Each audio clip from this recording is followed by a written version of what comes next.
Okay,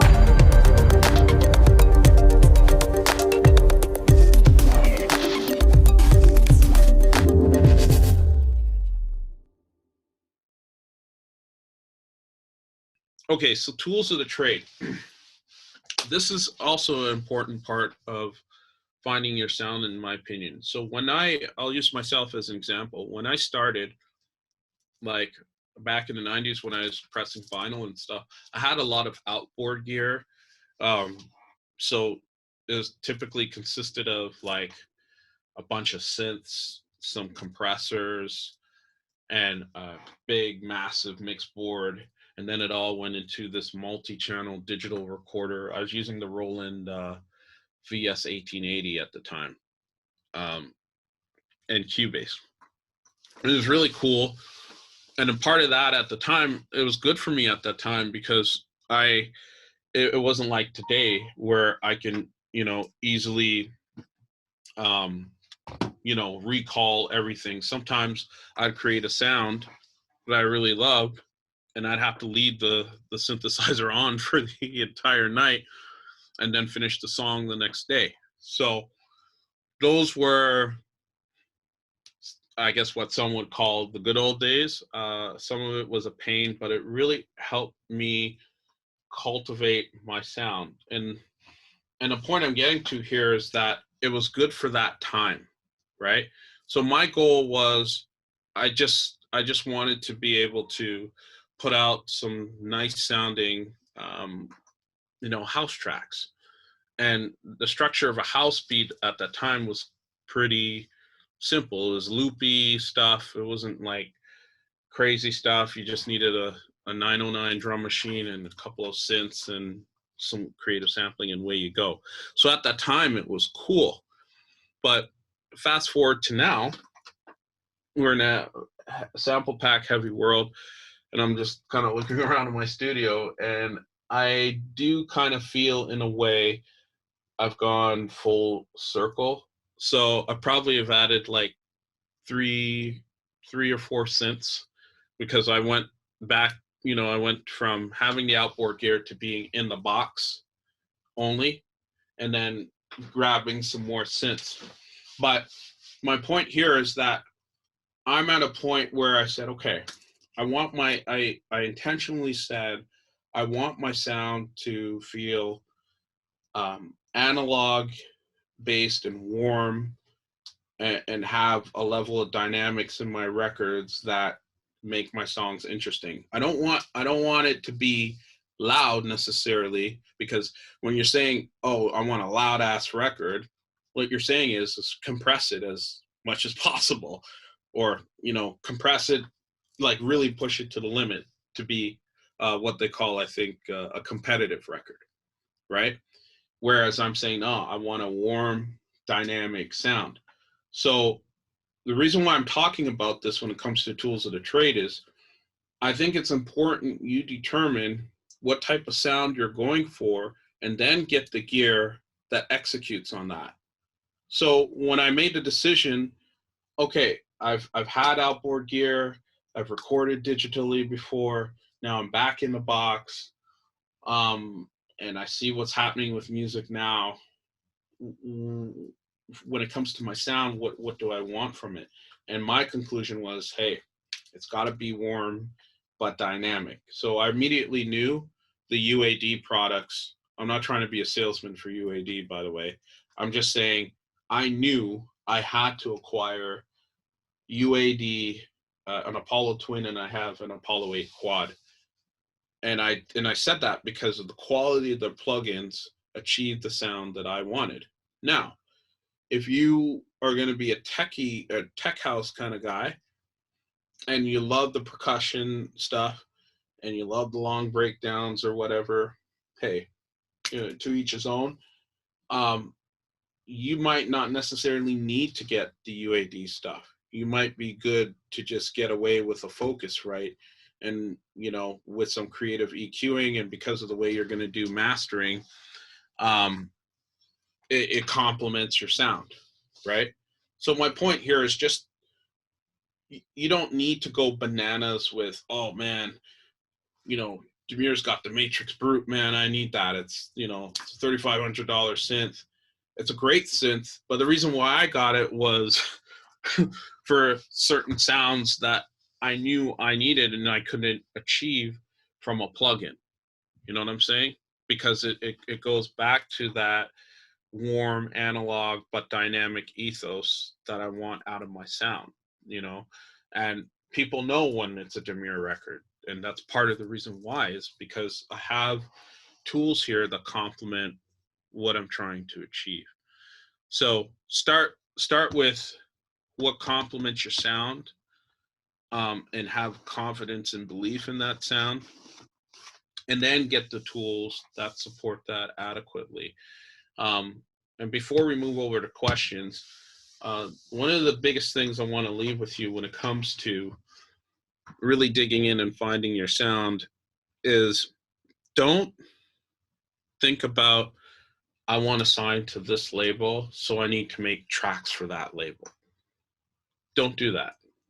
I stopped doing that a very long time. I'll admit I did play that game a little bit for a while. It's like, oh man, I gotta get on that Hot Creations label, because if I get on that, everything's set. I'm gonna get booked everywhere. And the irony is that I started getting booked multiple places before I signed to Hot Creations. And the reason for that, I firmly believe, is I get in the studio, I make what inspires me, and what comes out is very deep and honest music. And I'm okay with it not being for everyone. I'm really cool with that. Like, this shit ain't for you. That's cool. Go play some other stuff. My ego isn't there to be hurt by that. You know what I'm saying? Your artistry is a very personal journey, and one, by the way, that never really reaches mastery. Mastery is is a thing you commit to attaining, but you never really get it. But you do build your skill sets as you go along. So always do that.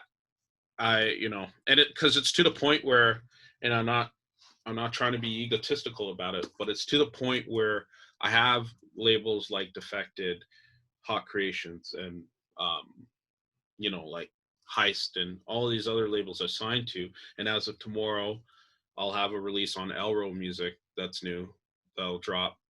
And if you're not familiar with Elro, they do a lot of the huge parties and festivals I played with. I played Barcelona. It was an amazing experience. But all these labels reach out to my manager and say, yo, what does he have in the cookie jar for us? You know what I mean? And that doesn't happen by playing it safe. That doesn't happen when you're just grabbing the same sample packs that everybody else is getting, and you're not making it your own sound. That doesn't happen when you're not really taking the time to truly surrender to what inspires you, and being confident with that. Like, dude, it's okay if you want to bring in, some guitar loops from Frank Zappa or whatever, and you found a different way of doing it and it hits off right. Do that shit. Don't be thinking about, oh man, I got a Nicole Madaber and Dubfire got some shit. Like, whatever, man. Like, they're probably, and it's no offense to them, but a lot of those producers that you see with all of the hype and the smoke and shit, they're not even making their own music. They might come up with the idea, but some dude in Switzerland is finishing off the track for them. So where's their sound, right? It just sounds like everything else. It's not their own. And you want to be the person that has their own sound, that can produce timeless music that's great on a consistent basis. That's what my artistry is, and that is, in a nutshell, my process. Awesome.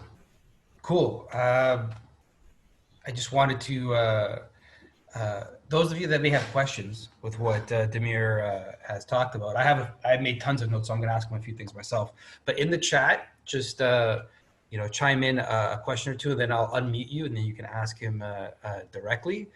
But I really liked how you talked about identifying that you can hear a bunch of different music and know that this is so and so's track because of a signature sound you've picked up and how they made it obsessively selfish their own, like you mentioned, going for something that inspires you, that you like, not to be something that you're going to fit in someone else's cookie jar or someone else's template of what you think they'll like, per Right. se, right? So let me ask you, how do you fight the temptation, I guess I'll say, where a lot of times it's easier to work on something and then ins- being inspired versus replicating, I thought was a really good way of you mentioning that.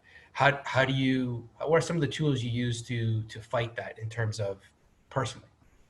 To fight maybe or something you can share with some of the young ones, like mistakes that you fell into that, like you talked about overthinking or possibly um, doing something to please somebody else. How do you stay within your envelope of this is what I want to do? And obviously it takes a lot of personal confidence to say, I'm happy with this. I'm not changing it. Right. Right. Yeah. But it's a great set of questions. So uh, I'll answer it in two parts. So the first thing is you will be when you make the decision and the commitment to stay in tune with your own creativity, um, you will find that that generates a different degree of confidence because it starts to stretch you than say the other process of, oh well, let me just make records that sound like so and so, right? So I would say that was one of the biggest motivating factors for me is when you make those decisions and you actually see the growth in it to your artistry, that's motivation enough. The other thing from a results perspective is you'll start, like I've already been through this where, and I dreaded it, and I'm so glad it doesn't happen anymore, where you submit a demo and they're like, oh, the track sounds good, but it's very so and so, or it's very da da da da da. It's like, okay, how many times do you want to go through the process of submitting music and hearing that what you produced and spent effort and time on just ends up sounding like Gene Ferris in 2002? I'm not trying to do that, and that's actually happened to me. So that's the piece. My motivation is being committed, diving into the art, because that draws a lot of confidence, inspiration, and growth in my artistry. And I just got sick of hearing that my music was sounding like somebody else's stuff that wasn't my own. Wicked. Now Ben has a good question here. I'm going to unmute Ben. He can ask the question here. Uh, Ben, can you hear us? Ben? Yes, sir. Can you guys hear me? Yep. Yep. Go ahead, Ben. Sweet. Yeah, I just want to say thanks for the all the info, and like the Discord channel is super helpful. People are super cool. And thanks for this call too, right? No But problem. basically, like, I understand that you have to make your own sound, and I've also been focusing on that for like 3-4 years. But what I find myself in an issue with is, let's say you're working on tech house, you have your own sound. Um, you're working with someone who's like a progressive house producer. You're working with someone who does techno. Like those all have their certain sounds, right? So how do you hone in on your sound while being a music lover, where you're down to produce progressive house, tech house, techno maybe, but you still keep those like custom aspects of yourself, right? Yeah. Yeah. So what you're talking about is what I call signatures. So there was a time on TrackSource when they were kind enough to give me the Jacking House Producer of the Year award for 2015 and 2016. They had me in this Jacking House box, and then I said, "Well, I want to do some tech house stuff." And every time the stuff would come up, they would throw it in Jacking House. So I was like, "How can I make sure that I maintain my artist signatures and delivered to with conviction, delivered to the sound of tech house and tech. And really, what I found that it boils down to is it's really about your interpretation of that genre you're aiming for. So one of the things I'm known for that is definitely my signature is in my song arrangements. I bring sounds in and out. Like I'll literally bring in an open hat for a bar and take it out, right? And I'll do that in a breakdown, or I minimize my breakdowns to be nothing more than 16 bars most of the time. That's a part of my signature sound that I carry across. And then the last piece is that I'm very aware of in my sound is the swing in my drums. And I know it's there. And I know how I get to it, and that just doesn't go away. So it's if you start with the root of I'm going to do this genre, but it's going to be my interpretation to it, and I'm going to respect the core fundamentals of that genre. Let's say it's tech house. It always has to have a percussive element, in my opinion, through tech house. It has a South American feel. That's my interpretation of tech house. I know it varies, but I'm going to make sure I do that, and then overlay my signatures. So let me ask you quickly, Demuir. So that was really key what you said there. So when I interpret signature sound, there's usually an element of a song that gives it away of who the producer is, whether it's, you know, you talked about some legendary hip hop producers out there, whether it's a DJ Premier or Pete Rock, or even in house music, you know, you can definitely hear different artists in there. You talked about yours, you're swinging your drop. How is it, how do you, when you listen to music and you're inspired, how do you identify what part of the song inspired you? Oh, that's awesome. Well, you know, we spoke about many parts, right? If you, and you guys will get this PDF later, but I encourage that you dig heavily into part of the fun, digging for sounds. Right. Sorry, I had a geek moment there. But you dig heavily into that, because here's an example I'm going to use in relation to your question, Jim.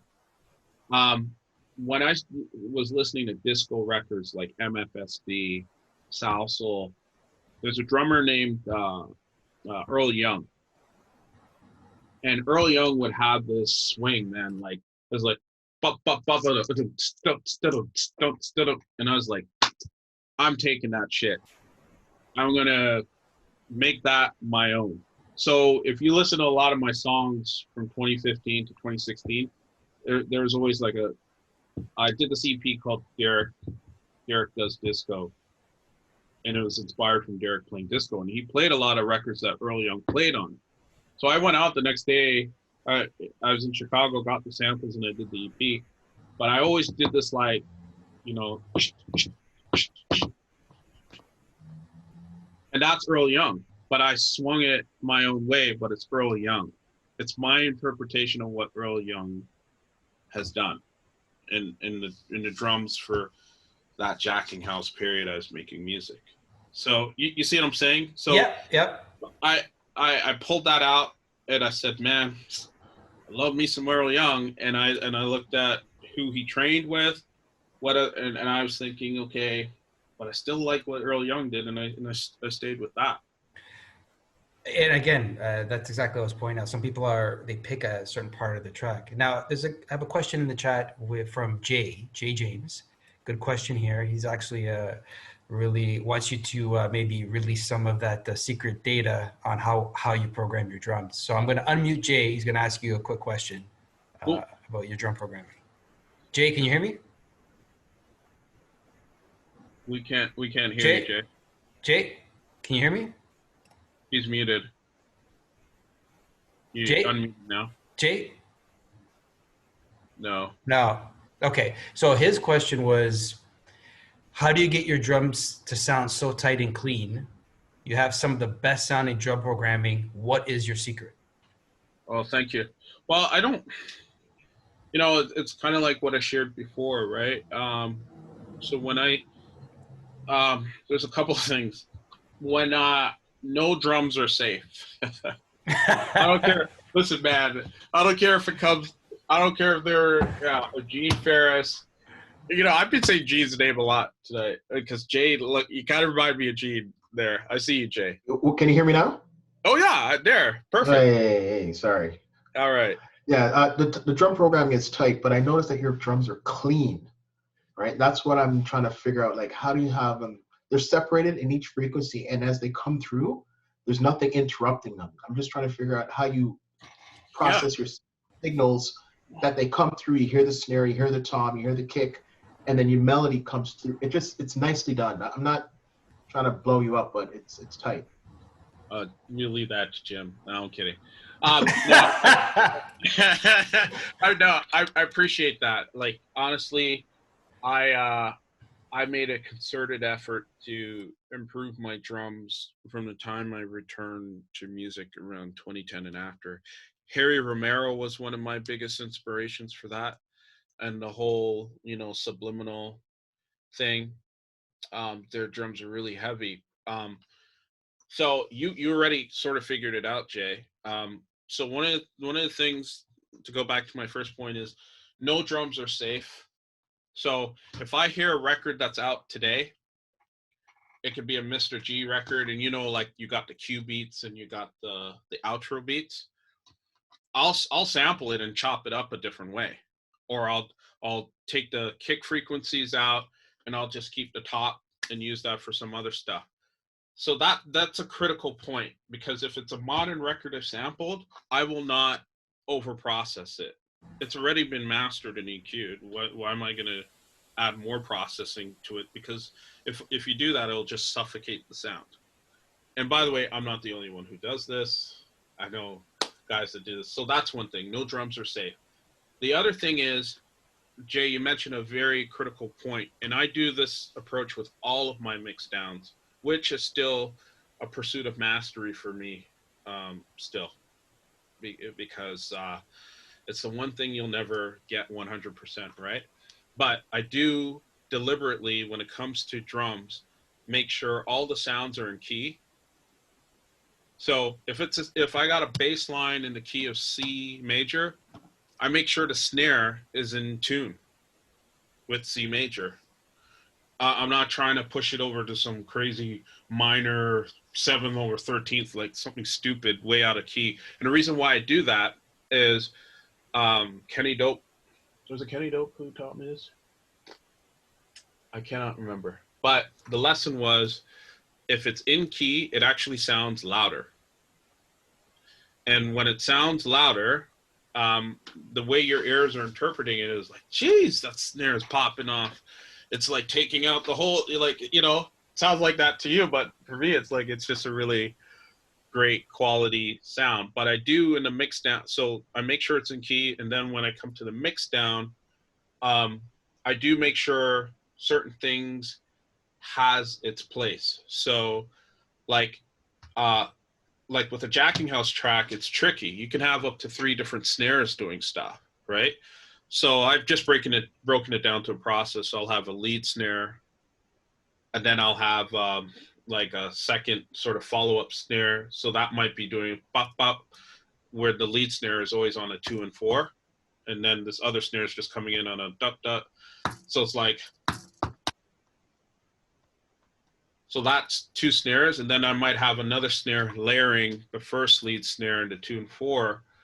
But again, they're all playing a very specific role, but they're in key and they're EQ'd appropriately. And then the last piece I'd say when it comes to drums is I don't really over process it, man. Like, a lot of people like, yeah, I got a drum bus for this, and I do have a drum bus in my template, but I only let certain things go through there in the moment. I'm using a Shadow Hills compressor on my drum bus, but it's like the needle is barely moving, because I just think I'm not a big fan of over processing. And you think about a lot of the older records, they didn't over process them either. That's why they sound so damn good and loud. Yeah, that's to the listeners here, what he just went through the last 7 minutes is like gold, like solid gold. Like and he has a great video on gain staging, how the importance of gain staging, how. And I was going to ask a quick question, but on that, but Mahesh has a question here quickly to ask you, which he goes by Maves. So I'm just going to unmute him quickly. But I would really encourage you guys to check out that gain staging video. Mahesh, can you hear me? Can you hear me now? Yeah. Yeah. Yeah. Oh, yeah. No, thanks so much for this seminar. Zoom actually really educational. Thank you. Question. So do you feel as though the music that you produce should be congruent to what you play in live sets and at the clubs and stuff? Because personally, I feel as though whenever I play at the clubs or do live sets, the music is a bit different from what I produce. So I don't know, I just feel as though when I go into the studio, I just make whatever I'm feeling at that time. Mm-hmm. But when I'm playing a live set, I'll go for a certain vibe. Obviously, when I'm playing at the clubs, I'll do a bit more tech housey, and I'm doing other stuff. I like to go maybe some trip hop, some down tempo, disco type stuff like that. But yeah, I mean, the question I had at the beginning, if you feel the live sets and your production, if it should be the same, if that's a good idea or not. Yeah. So sorry, it was a little hard to hear you. So is your question? So what I heard from that just is, do you feel that the music that you make has to be congruent with your live sets? So sometimes he walks into, he's in the studio, he's inspired to produce certain music. And if I do say anything wrong, let me know, Mesh. If you produce certain music, I'm inspired to produce this style, but it's not necessarily congruent with what I play in a live set. Yeah. Any I don't think there's anything negative about that, but I mean, what is your take on that? Yeah, I think inspiration comes from all things, right? So when it comes to live sets, like DJing sets or production or whatever, I can say, I know I've done this a couple of times to people. There was a time when I was the jacking house guy, the funky house guy, and I'd come in and play some banging tech house. But I did that because that's what the room wanted, versus the 2 or 3 people that are like, oh, you're going to see he's going to play funky tonight. You know what I mean? So I think inspiration is from everywhere. And what you create is just as intimate as the conversation you're having sonically with an audience in a club. So if you happen to create some trippy stuff and you like it and it's uniquely yours, go ahead and keep doing that. But I will say, you should be a bit cognizant of your audience, because a part of finding your sound, we very much had this as an artist-based discussion, but let's not forget about the marketing components. I'll be the first to tell you, I'm very aware of that. So there's certain things in my sound that I know will grab people, that will say that's a Demuir record, and I ensure that I maintain that in everything that I do.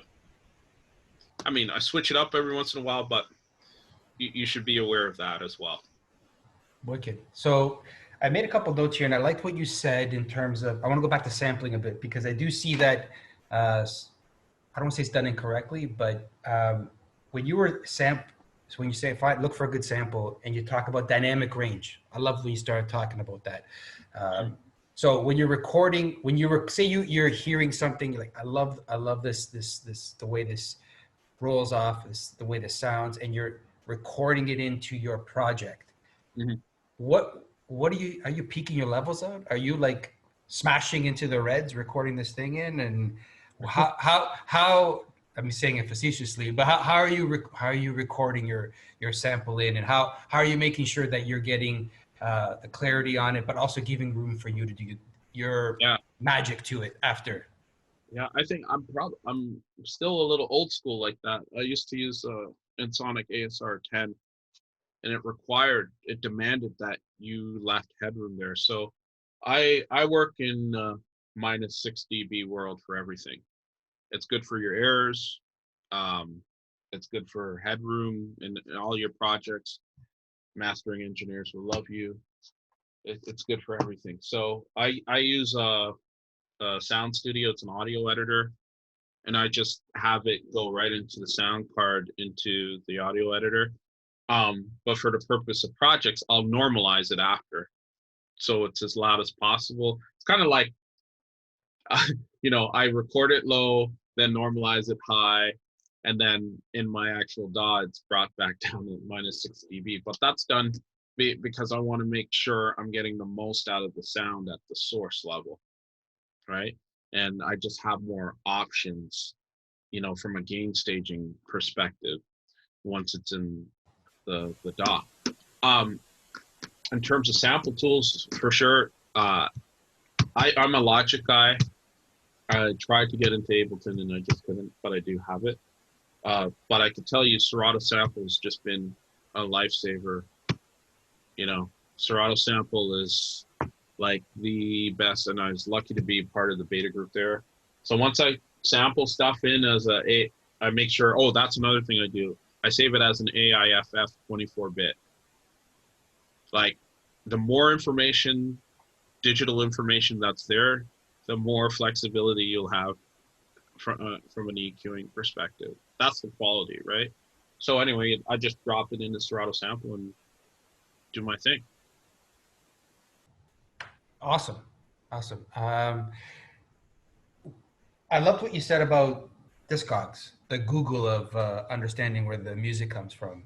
Mm-hmm. You had some great examples there, and I do want the people in the chat to really take a lot from that, because, like you said, you can dive into that rabbit hole. What's one of the biggest revelations you found going into Discogs there? Oh, one of the biggest ones, I think, just two things actually. It's with they have information on everything, like indie records. Like, I bought this record from Aki. It's called Sagittarius. It literally says, my zodiac is Sagittarius. So anyway, I was fascinated. But it's this record. It literally says Sagittarius on it. And I was like, wow, this is pretty cool. But it was an indie record.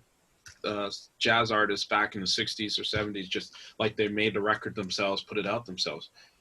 Discogs has everything about that record, and all you have to do is put in the catalog number that's on the label or on the edge of the cover usually, and I got all of the information all on there. So that's an indie record versus like a Michael Jackson record, and that'll be my second example. So the biggest revelation I've had, aside from discovering indie records on Discogs, was the relationships you're able to pull together with the records that you love the most. So the common denominator for, Michael Jackson records, Off the Wall, Thriller, Rufus records, was their engineer, Bruce Swedian, who unfortunately passed away last week. An amazing engineer, amazing. But he engineered and in some cases mastered all of those records. And then what that led me to do was I started looking at interviews on Bruce Swedian and what his thoughts on sound management were. Like, mind-blowing stuff. But that never would have happened if I didn't go to Discogs to learn more. One of the questions I was going to ask you about finding your sound. Do you find that during the course of your life experiences that what you're personally going through, of what your personal experience, does that affect at all what your sound is for that era and time? I guess what I'm trying to say is, so some students feel like they have to start with something and stay with it forever, per se, versus like being creative within yourself. You can be different. Does that make sense? Yeah, no, totally. I for sure. Like my last album-ish kind of record was it was a double EP I did for Music for Freaks. It was called From Black to Techno Color. and really that was just all about, I'm just so sick of seeing people who wear black and say that they're techno, and that's what techno is. I wear black and I wear super long jackets and sleeves. That makes me a techno guy. And I talk like this. And you can't talk to me because I'm cooler than you. Like, come on. I'm more techno than you, bro. So that's an example. And I say, of course, artists should be allow themselves to be vulnerable to what they're feeling and have that be translated in their sound and their music at that time, because there's over 7 billion people on the planet. We all go through things, but the uniqueness of how you go through it is what we want to hear, right? So Black Detective Color is all about you're not that cool. Let me show you what techno sounds like with a bit of color to it. Cool. So, yeah. Cool. Yeah, I do have one last question for you before we wrap up here. If there's any more questions, feel free to populate the chat here. We've had a great group of people in here, I find already. Yeah. If your house was on fire and you had to save one piece of gear from your studio, what would it be? You know what, man? I'm grabbing the. Tell me it's the records. Yeah. There's over there's like 4,000 of them in Okay, all right. storage. It's definitely the hard drive, man. Wow, Because in the box, right? You could replace the stuff, right? Right. But those sounds on the hard drive, yo, and I even got those backed up to like what's called a NAS. It's that's what I grab is the NAS. It's because I back up all of my stuff on that. Awesome. So invest in the cloud. Oh, looks like Dave has a question for you as well. Let me unmute Dave here. Dave, can you hear me? Yeah, can you hear me? Yeah. Oh, there he is. Jeez, there he is. Yeah, I've been keeping my camera off this whole time because of my weird internet connection. The first opening there, so I took a risk and I zapped it back on. So, you know what? It was an awesome presentation today. I really loved everything you talked about and just your perspective and the way you approached, I guess, your skill set. Quick question I wanted to ask is, I know you talked a lot about sampling. Do you have a specific way that you like to approach it? Like, do you think in terms of, am I sampling like the rhythm first? Do you sample drums, maybe pads? Am I doing vocals? Like, do you have like a certain structure to it, or do you just kind of go with the flow? It's a feeling, right? Like, I mean, let me see if this. I don't know if you guys can hear this.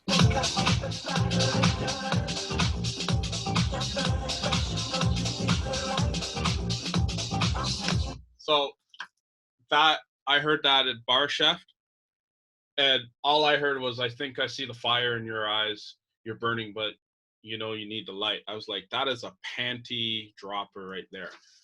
If I get that, and I'm sorry, Teresa, but I'm being straight up. Like, it's a feeling. It's a feeling because I immediately knew. It's just like High, Alive, and Dirty, right? I'll be honest with you. I don't even know if she's saying so high and alive, dirty. All I know is she said dirty, dirty, dirty. But the other pieces sound like so high and alive. And I was like, cool. Loop that. Let's get it. It's so I learned that lesson a long time ago that you should trust your feeling, right? See, Teresa said, we're declared, Jim.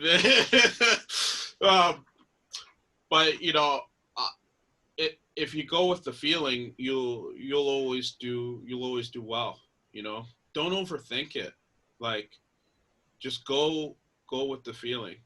So sometimes, to answer your question, Dave, sometimes it is like the Fender Rhodes I heard underneath something, or the bass line I heard underneath a sample, but it's whatever's there, and I build everything around that.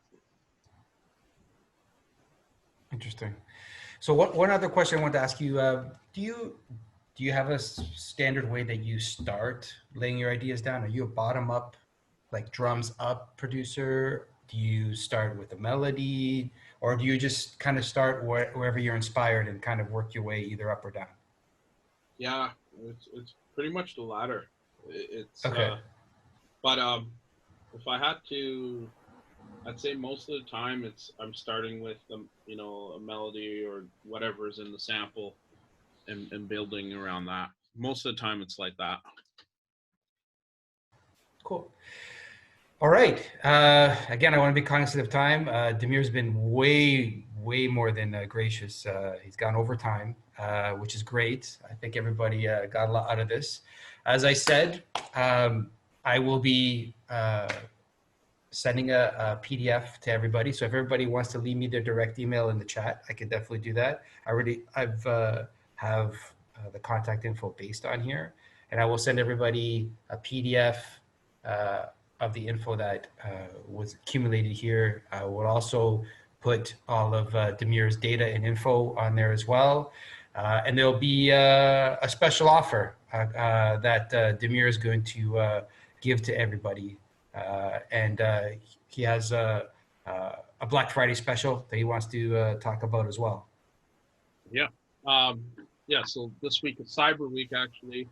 So my production course is available. It's 2 to 3 hours of content. It literally takes you through my entire process of creating a song from start to finish. And it's what I think, you know what, I'll do this for you guys. I discounted it to from 350 to 210.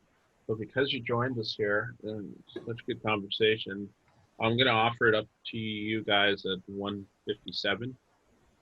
Wow. So that's the Patron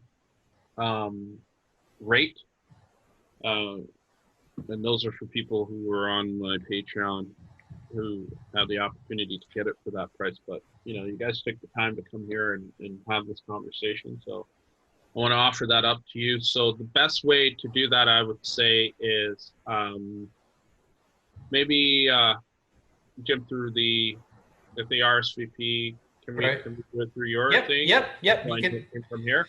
Yeah, I'll put in an email in the chat, and you can all just send me a quick email and RSVP, and we'll send a promo code or something to the effect of that they can. Yeah, and if you're interested, of course, just go through this process, and I'll reach out and let you know how to arrange payment. Awesome. And of course, it's all online, and it comes with a manual too, and we'll look forward to having you, man. Awesome. Ben asked a quick question. Is musicboxx open with COVID? So we are appointment only. So technically we are closed because we are limited to the amount of people that could be in here. So you can email me if there's something if you want to come in and just check out the place, or if you have a question about something we have here, whether it's in the classroom, in the studio.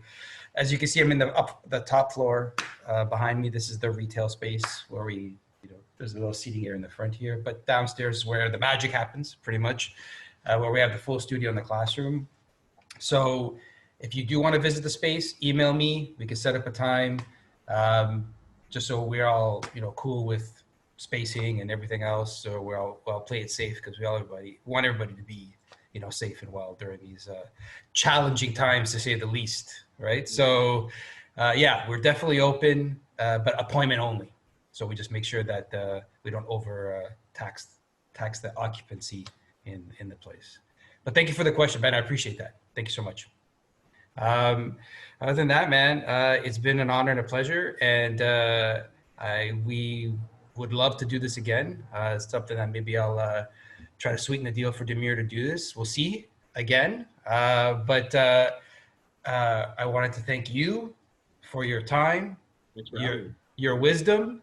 And I got to tell you, there was unbelievable solid gold pieces throughout this conversation. I love that talk about having your drums in the right key. Really, it gives the illusion of it being louder and cleaner, but there was just some unbelievable nuggets in there that you just can't get reading a book. I'll tell you that's for sure. So thank you so much. And thank you to all that joined. And as I said, everybody will be getting a PDF with the data of this event. So have a great night. Thank you so much. We'll talk very soon. Take care, guys. Enjoy your evening. Awesome. Ciao. Thank you. Bye.